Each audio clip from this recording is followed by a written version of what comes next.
Let's see what we have here. You can't kick anything except shovels. Huh. Well, I mean, that's just not true.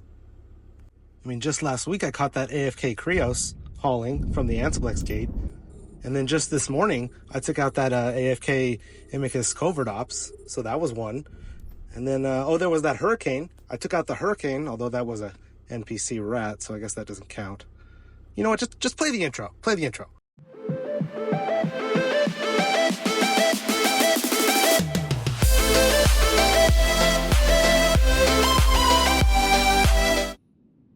Hello pilots, and welcome back to another Eve Echoes video. I'm Gromire, and today I am in an Ashimu.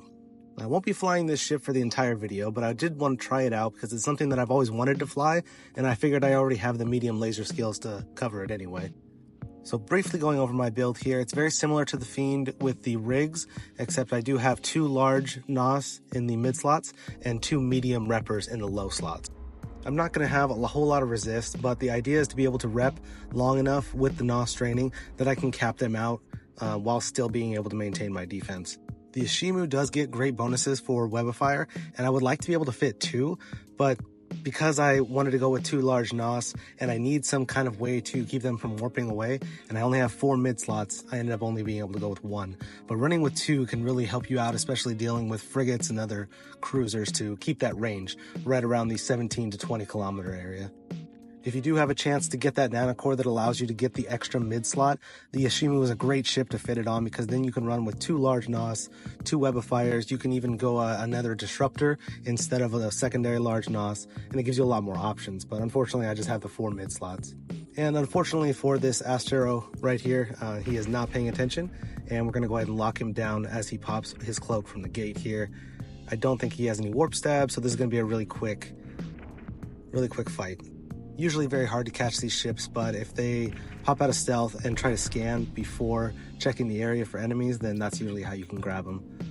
We'll take all the loot, see what we ended up with, and we'll take off before this Dominix has a chance to land, because I don't know how well I'm going to do against the Dominix. And even if I do well, I'm right next to a gate, so never fight battleships on a gate. They'll just have time to get through anyway. Okay, so we've got away. Let's open up our loot and see what we ended up with. Ah, very nice. We got some nice drops from this Explorer. Really should have been paying better attention. Looks like 2.7 billion on that loot. Very nice way to start out our hunt. Okay, so let's get to a safe spot, wait out the combat timer, and we can check that kill mail for the Astero. Ah, yes, 3.4 billion for that Astero. He was running with some nice exploration mods and had a lot of loot in his cargo hold. That's why that's going to be valued so high, but very nice little AFK kill right there. I will take it. So because I wasn't able to hold on to a lot of targets with the Ashimu with only 1 warp disruptor, I'm deciding to get back into my Fiend here. But one thing I wanted to touch on before we start going over my new Fiend build, my updates to it, is some people have been asking me some questions as they see me roaming through in the game. And the big question I'm getting is, do you need a corporation? I left my alliance, I left my corp. I'm doing a lot more solo filament PvP now, and just going gray with the entire game has basically opened up the entire map to me so that I can filament anywhere I want, drop in, check about 10 systems, go back, and log out. So it's been a little bit of a change for me, but because I've been taking a little bit of time away from the game, away from my responsibilities with the corporation that I was running, I just decided to do a little bit more solo PvP, things that I enjoy and things with less responsibility. So if you see me roaming your neighborhood, you see my name pop up, that's the reason why, if you see me gray. Alright, so let's get into the Fiend build. I've done some updates on it. I've gone with a little bit more of a defensive build because I wanted to be able to take on Raven Navies and drone ships. While I'm still using the large Nosferatu large shield booster combo, I did add a second adaptive shield for some extra defense, and I even integrated a rig. Now, normally I do not like to integrate rigs onto my ships because you lose all of the rigs that you throw into it when you lose your ship, but these specific rigs for the capacitor and activation time and shield boost amount, they aren't so super expensive on the market like a Aerator Burst 3 rig would be. So if I lose those, it's not too much of a setback, and I actually get to keep the integrated part of it. So it's not too bad if I die. And these integrated rigs will have a huge impact on the amount of damage I'm able to take, especially if you go into the Focus Crystal implant, which you can see I've leveled up to level 30. And you can check out this skill. Each stack of my Focus Crystal is going to give me 2% less activation time on that shield booster. So it can really ramp it up and get it to around 4 seconds every tick. And so that we can take on that extra damage from fighting the big, large drone battleships and the missile ships that don't really seem to miss. I've thrown on a level 10 efficiency shield booster. This is because my shield is repping so fast. I need to really reduce the amount of capacitor that it's draining. So it does a little bit less charge, but it's going to reduce the capacitor need by 30%. So that helps keep it going and giving us a longer capacitor time overall. I kept one of the heatsink GUs, just the one that gives you extra damage while it's active, but not the one that's going to decrease the activation time because I want it to last a long time. And we still have our level 10 afterburner output boost. The big change from boosting it up to level 30 is going to be my overall DPS. Now, if I switch it to the Crystal Reinforcing passive skill, I can really ramp up my DPS to close to 3,000 when it gets to max charge, when I get that max activation. The other passive I could choose is the Rapid Charge, and I've been going back and forth on these because this does increase our DPS really quickly. It just doesn't give us that overall amount of DPS that we need probably to take on the Navy battleships. So I ended up going with the one that ended up charging my implant higher for the max DPS possible. And also because I had to sacrifice one of my burst aerator rigs, I changed my implant, my gold implant ability, my second one, to the activation time instead of the overall damage, just so I can keep up that activation time and build up that implant as fast as possible. And while I can't get to the 3rd level for quite a bit because it's so expensive, there is another choice I could do if I wanted to decrease that activation time and switch it over to either just go straight damage. I could reduce the amount of capacitor that my weapons take, which won't really help that much because it's not too much for medium weapons. Or if I go into mobility here, I could actually give myself some warp stability. And at level 3, I could have 5 warp stability just passive, which would be really nice. But I find because I'm using a shield field, most of the time I can't warp away anyway. Either I'm using my Dragon Chant Nanocore, which doesn't allow me to warp for 30 seconds, or I'm using my own bubble and preventing me from warping. So I usually don't run with that anyway. I'd like to get down to that 3rd level, but it's just so expensive. So yeah, we've taken a reduction in our DPS for some extra defense. Max hot DPS I think is around 1900 or 2500 with the Dragon Chant activated. And we have about 6 minutes on our capacitor, which is really good when you're using a large shield booster. You don't have to worry about it burning your cap out too much. You got plenty of time to kind of turn it off, recharge a little bit with the large NOS, and get back into the fight. All right, so let's take our Fiend out to Tico space. They are no longer blue to me. Everybody's gray. Gromire the Gray, I like to say, when people ask me what's going on without my corporation. Yeah, let's see what we can find. I know Ticos likes to drop capitals on ships who hang around for too long, so we'll try and hit something real quick. Haven't been able to scan anything down, but I do have a ship that's following me close behind, so we're going to pop out on the other side of one of these gates and lock it down and see if we can trap the ship that's following. Okay, I want to scan this system real quick just to see what we're dealing with. If there's any ships waiting at the other side of the gate, if there's any capitals ratting, we want to know about it. Doesn't look like anybody's in an anomaly. So we'll just put our bubble up. I think that's one of the names that was following me. Let's wait. Okay, just a capsule. Not too bad. I don't want to waste my time on the capsule. Let's just let them go through. Give it a little bit longer just in case. I know someone was coming about 2 or 3 gates behind me.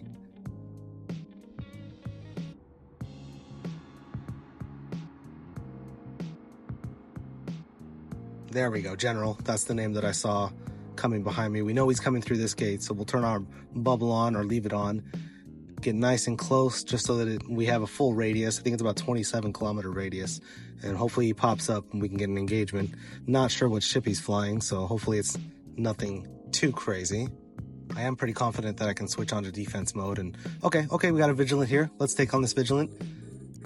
Our afterburner is on already. We want to approach. Get our large NOS going, get our damage going. Got to be really careful with the Vigilant because they do have really strong webs. And he can get underneath our guns. We got another ship coming through, but we're going to ignore that. I don't think that has anything to do with us. Okay, let's focus on this. He popped an extender, so he's probably not running with a booster or armor repair. So once we get through this blue shield here, we should be chunking him down pretty good.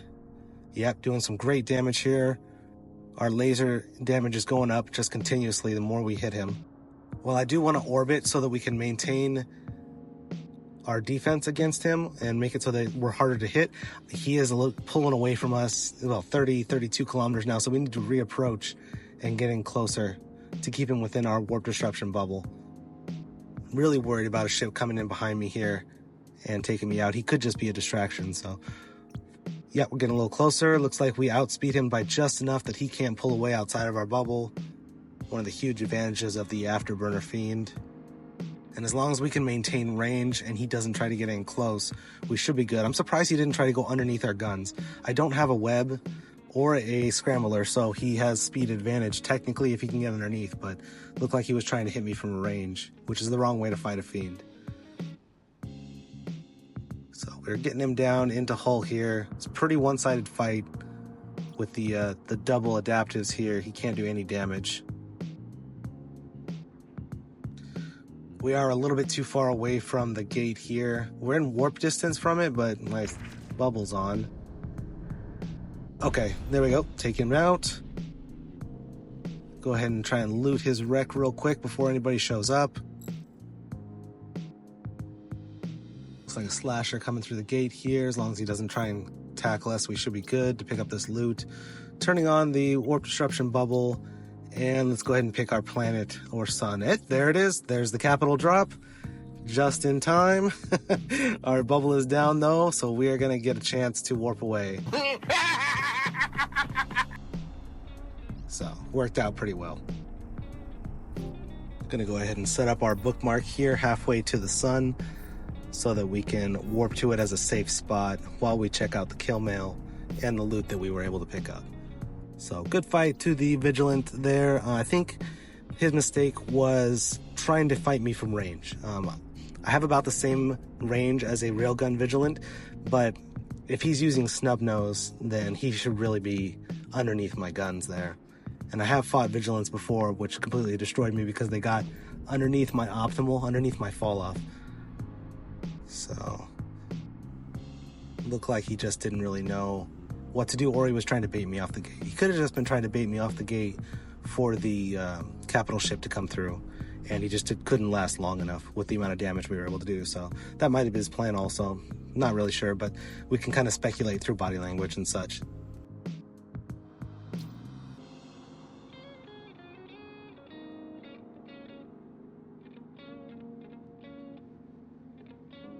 Okay, so we should be pretty safe here while we're warping. We'll check out the loot. Not too bad. About 90 million, not counting my filaments. Check out the kill mail. Okay, about 1 billion. So it was a little bit of a cheap fit. He was medium railgun. He wasn't snub nose, so that's why he was trying to fight me at range. Definitely more of a hit and run Vigilant. Double webs though, he might have been okay if he would have orbited me around 20 with the micro warp drive. I might not have been able to hit him, but oh well, we'll take the kill and a good fight. Thanks for the fight there.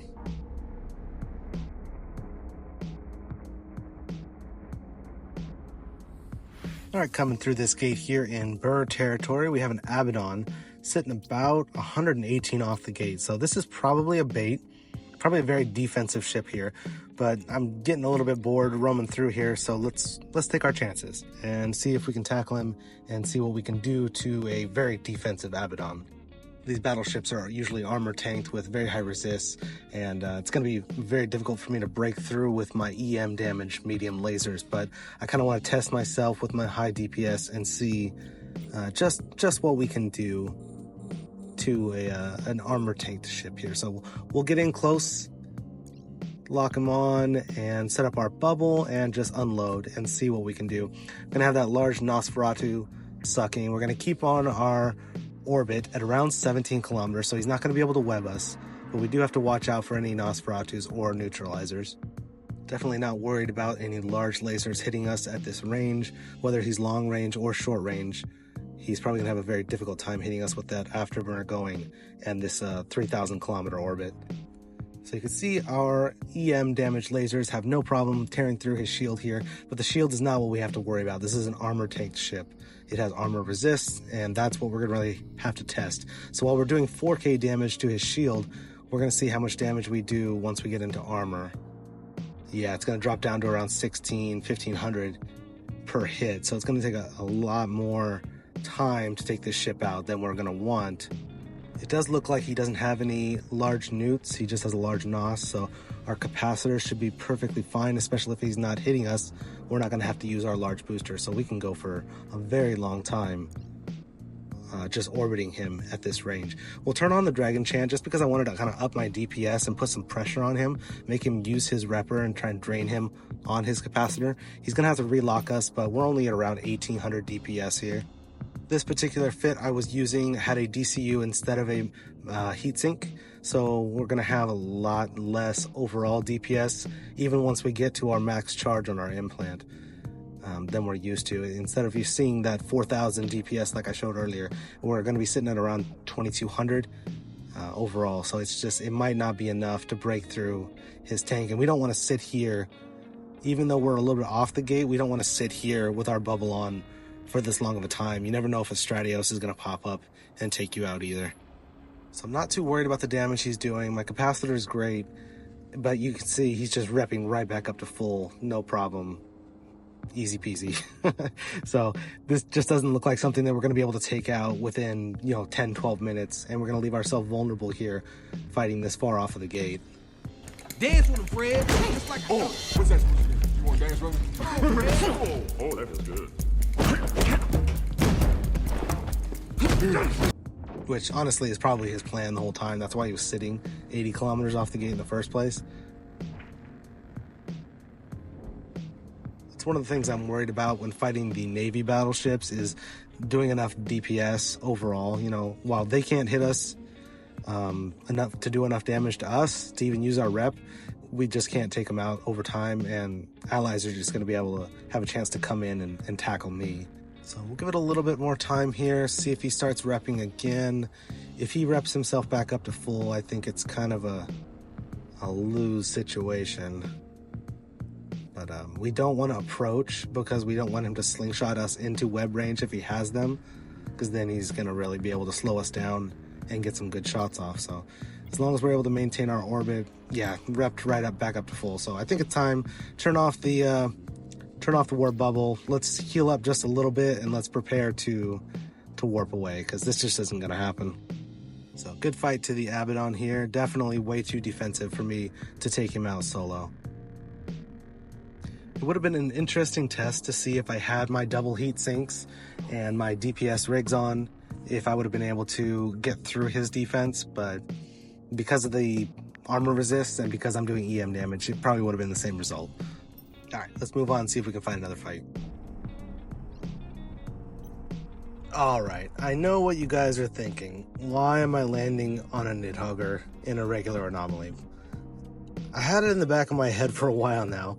Can I out DPS a glass fit carrier? I got double heat sinks on. We have the Dragon Chant Nanocore. If we are able to withstand the damage of his drones and they can't track us very well, we might be able to handle it. It's something that I want to continue to try. Maybe not against like a Scion C or a Archon, an armor tanked carrier, or definitely not a Dreadnought, but I definitely want to try and test myself against some more regular ratting, cheap fit carriers and see if we can get lucky. So, and I can't tell if this guy is AFK or he's just trying to play coy with me. So I'm going to kind of get some distance and see if I can warp on top of him. His drones are out, but it doesn't look like he's looting. So who knows? He could be AFK.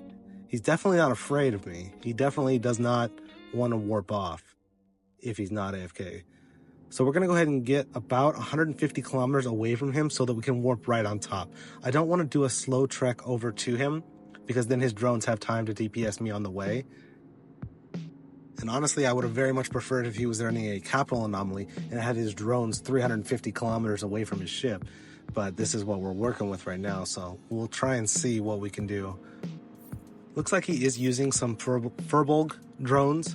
Those are going to be slower drones, harder to track. So we'll open up our scan, hit warp, and we'll just get right on top of them here at that 13 kilometer range and bubble them up and see what we can do. We got extra IP, right? We got extra IP. It should be fine.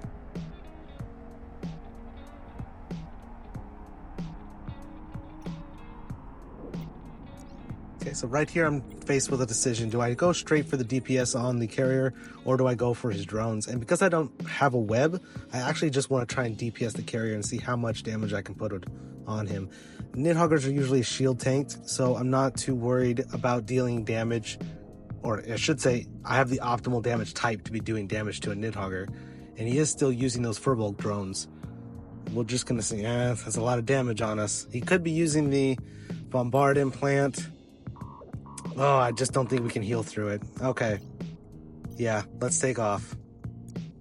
Maybe if I was running a DCU to get through that initial damage burst of that Bombard, he probably had it set up because he wasn't looting, or he had just finished the anomaly.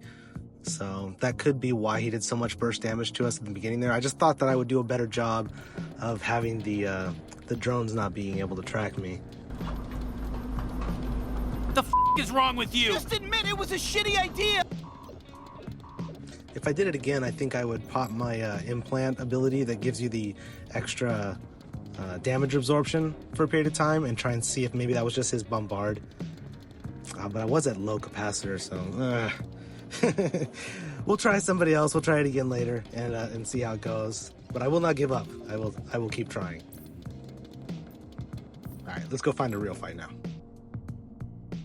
All right, so I'm out here in low-sec. I took a little break from PvP because I need some ISK and decided to run some encounters and see what would happen. One of the advantages of running with a Fiend for PvE is that you're a small ship, so when somebody scans you down, if they don't have great skills, you're going to see it pop up, which is exactly what's going to happen right here. Now, while I'm scanning to see what ships are coming into the system, I'm also going to get scanned down as well. Right there. So we know somebody is hunting. We know one of those two people in local list are hunting, and we can kind of prepare and start approaching the sun to see if we can get a good advantage to warp away if we need to, if something comes in on us that we don't think we can take. Now, if I was riding with a battleship, I wouldn't have had that notification. I wouldn't have known if they were going to scan down or hunt me at all. So good thing I'm riding with a cruiser here. And yep, we got a Garmur. Okay, definitely not interested in fighting a Garmur. So we want to go ahead and warp away, but it looks like he's going to lock us on real quick, and he's got a long-range disruptor, so we are not going anywhere. I'm in a little bit of a tough situation here because I don't have a web and I don't have a scram, but we're going to go ahead and approach, lock him on, and see if we can get some lucky hits with our fast tracking speed. I am heavily skilled in the medium lasers, and I do have some really great tracking speed. So as long as we approach and he doesn't do a good job of orbiting, we should be able to doing some nice hits here. One of the weaknesses of the Garmur when you go all three thruster upgrades in your engineering slots is he's going to have a hard time turning. So the fact that we can kind of pull away a little bit and then reapproach means he's going to have a hard time fixing his orbit with his ship automatically. So we kind of mess with his orbit there and get that one more straight shot that we needed to finish him off. So I think if he would have maintained his orbit at a longer range, maybe around 30 kilometers, he would have had enough room for it to automatically adjust when we slingshot him like that. But because he's not webbing us, he's just using those long range warp disruptors, it gives us a little bit of wiggle room so that we can do that slingshot technique. This is also why I fit a polycarbon rig in my third engineering slot. Instead of going all three auxiliary thruster boosters, I like to have a little bit more control over my inertia so that my ship doesn't wiggle woggle when you're trying to maintain orbit, which is a technical term, by the way. You can look that up. So good fight in private message here, and we'll get back and finish our encounter and then do a little bit more PvP to wrap up the video. All right, we are back out in null-sec, scanning down the target in local, and we have an Orca. So we're going to go ahead and warp straight to that target there.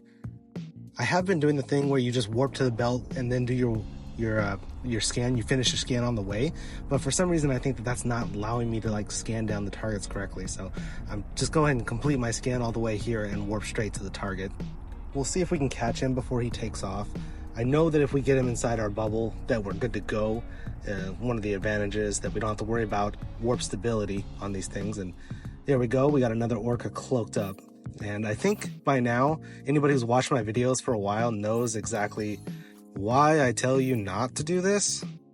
There's no way he warped off in time from my scan, the amount of time that I did my scan, so we'll go ahead and reapproach our scan like we've done 2 or 3 times now before to undo mining ships.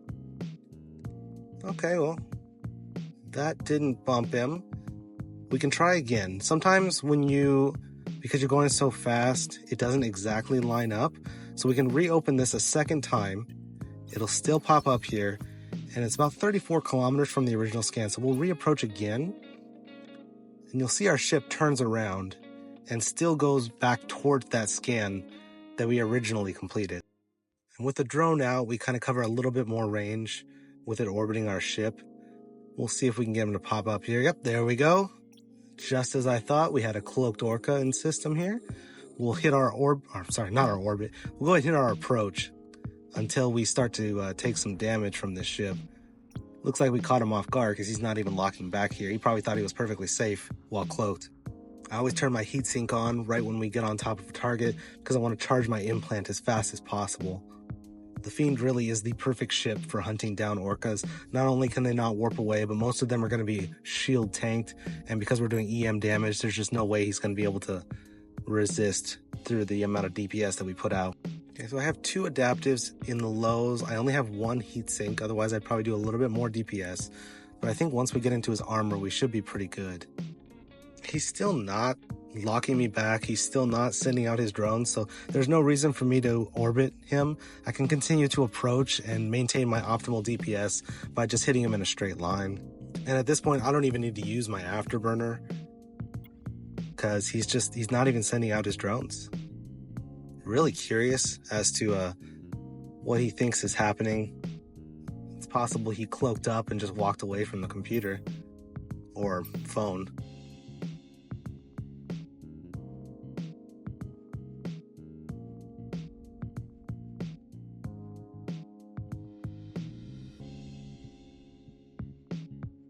Yeah, just shredding right through his armor here.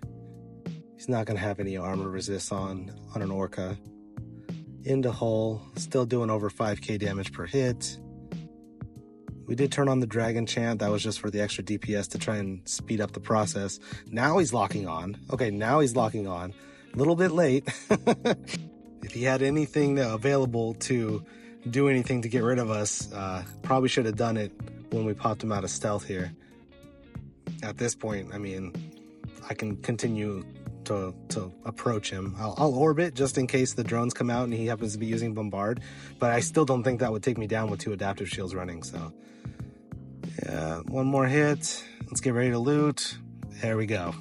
And every time I kill an Orca that uses a cloak, I will mention it. Do not use a covert ops cloak on your mining ship. I'm trying to help you. I'm helping you miners here. Don't use cloaks on your mining ships. You can get away with it on a Covetor or a Venture, but on an Orca and a Rorqual, it's useless because there's no way for you to move away from the original scan fast enough while you're cloaked for me to not just approach it once I get there. Okay, so we'll just pick up the loot he dropped. Looks like I'm having a little bit of struggles here because I think I hit loot all when I'm used to hitting combat ships, and I got some ore here. I'm definitely not an ore holding ship, and we can't jettison a second container, so we'll have to move it to our existing cargo container here. Let's go back to the wreck here, and I hit loot all again. Okay, that's okay, didn't do anything. All right, let's grab the drone, let's grab the newt and the debris, and that should be good. Now if he had dropped a beaver mod, I wouldn't blow up the wreck, but because it's just ore, I'm just gonna shoot it. And this is punishment. Honestly, this is punishment for using a cloak on your Orca. Bad baby, bad baby. All right, so let's turn our bubble off. Let's get to a safe spot. Let's check that kill mail and see how much we looted.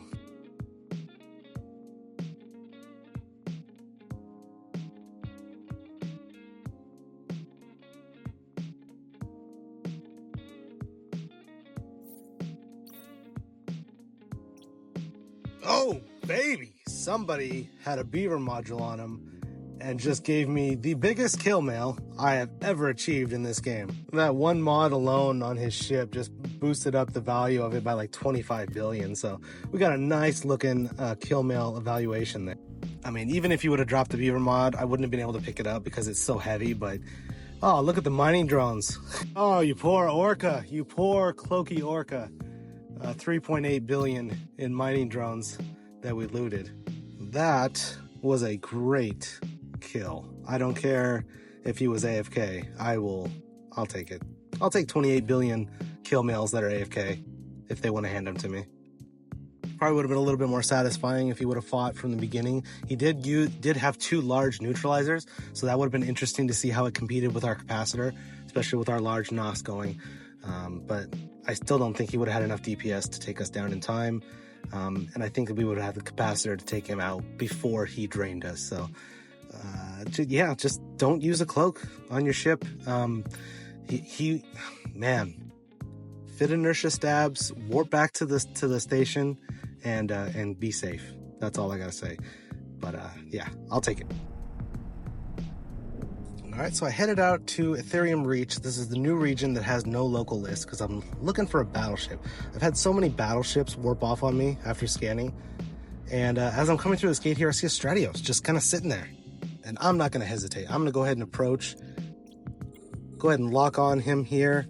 Put our bubble up, and we're going to try and DPS him down. We got double heat sinks now, so we're going to put out a lot of offense and see if we can burst him out of here. Okay, he's locking us back, so he's probably going to try and fight here, which is great because we're so close to the gate. Oh, we got another Stratos. There's 2 of them! This was probably a setup. We'll go ahead and lock the other one down here. We are getting through his armor, but he's an armor tanked ship. Most Stratos have armor repairs on him, so not sure if we're going to be able to burst him down before we can get over to this other ship. We'll try to maintain our orbit so it maybe throws off their drones a little bit for their burst. But we definitely want to try and finish off this first one as quick as possible because we can't be taking a double bombard from both ships. Ooh, okay, that is a lot of damage here. I really wish I had that second adaptive shield right now because our heat sinks are down. They're going to be out for at least another 2.5 minutes. I'm not worried about the capacitor right now. I'm worried about taking too much damage and getting into our armor. If we can just break through his tank here, get him into hull. We need to reapproach. We are at a horrible optimal range here. I think my optimal will set at 2 for hugging the gate. And now we're not in our right spot. Luckily, he's not moving very quickly, and we can take him out. Okay. All right, 1 down. We are halfway through armor. This is not looking good, but the other Stratos is in range and in our optimal. So we're going to go ahead and try and approach him, take him right into armor with 2 shots. Okay, come on. We got enough capacitor to hold on here. We just need our shield to get through this. So close. Okay, he's losing lock. Might be losing cap here. Need to reapproach. Unfortunately, my approach is still set at 3 kilometers, so we're going to be way too close to do our normal DPS. Need to change that. I'll turn on my defensive mode just because I need to save as much cap as possible and try and get through him. He doesn't look like he's repping very much. Oh man, look at my capacitor. Come on. Okay, I'm regretting turning on defensive mode now. I'm doing half my DPS. Oh man, I'm running out of cap. That large booster is just eating right through it. Oh man. Turn off that defensive mode, see if we can burst him down real quick. Oh, that is so painful. We almost had a double Stratos kill. Good fight, guys. Good job. Did not see the second one coming. And usually there's not 2 Stratos sitting next to each other, but man, that was close. I think if I would have had that second adaptive shield, I would have had enough tank to hold out. Great fight. I definitely made some mistakes by not having my approach set to the optimal, and I kept approaching them underneath my tracking, and that probably didn't do as much DPS as I needed to. The defensive mode definitely did not help out because it cut my DPS in half, and what I needed to do was burst him down before I ran out of capacitor, so whew. Mistakes were definitely made, and I think that could have gone my way had I just played a little bit better. So I'm not super disappointed with that. We'll go ahead and check out the kill mail in the first Stratos and see what we ended up with if we're ISK positive.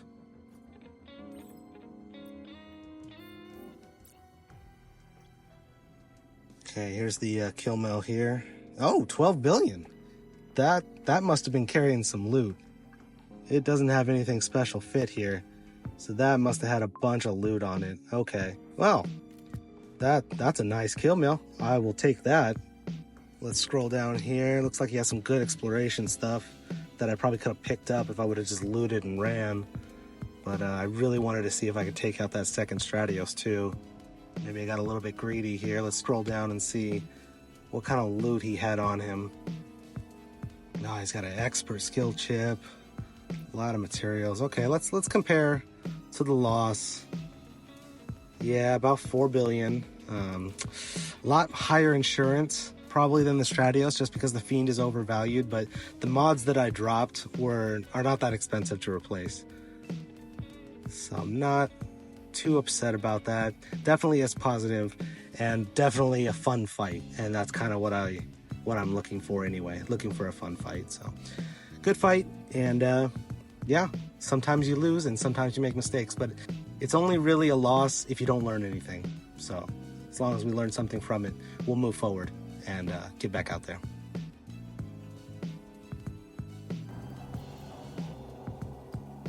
So that'll wrap up this adventure with the Fiend and a little bit with the Ashimu. Hope you enjoyed the fights. If you are enjoying my videos, consider dropping me a like, hit that subscribe button. Let me know if you want to see any other type of content. I am going to be working on some changes to the channel, or some updates, I should say. As of now, I've achieved 500 subscribers, so I want to take time to thank everybody who has already subscribed to the channel and continues to like and comment on the videos and the content that I provide. It's a lot of work, and I know that there's been a lot of time gaps in between videos, but finding the content, tackling ships, and finding things that won't run away has been a challenge.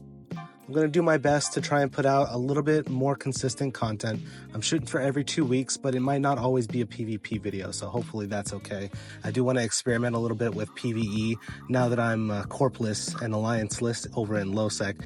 Just maybe want to shoot and see if we can reach that 1,000 subscriber mark on YouTube and see if all of our efforts paid off. Also, just wanted to quickly drop a shout out to my former corporation.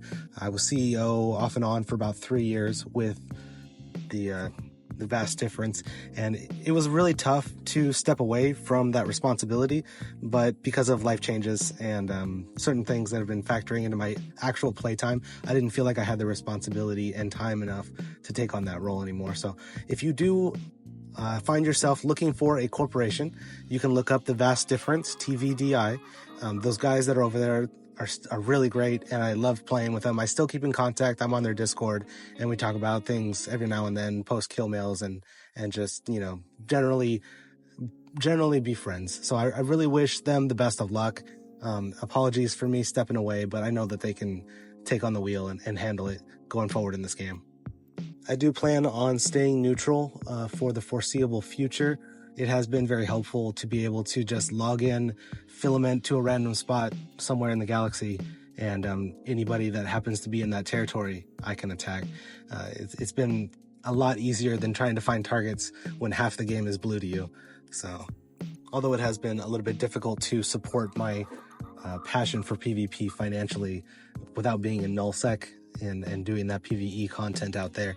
So I'm going to try and do some more exploration in low-sec PvE, see what I can build, what I can put together, continue to AI rat. It's not a feature that I love to do or that I love even existing, but it's kind of a necessity at this point, especially with my low playtime. But I will continue to do PvP and hot drops on ships. I'm working on a battleship that possibly can hunt carriers, might take some intensive skill retraining, but this is a game about goals, and my goal, I think, overall is to just kill the biggest ship I possibly can, all by myself. So thanks again for watching. Like and subscribe. Stay tuned for more content on my channel. And yeah, thanks for dropping by. Fly safe.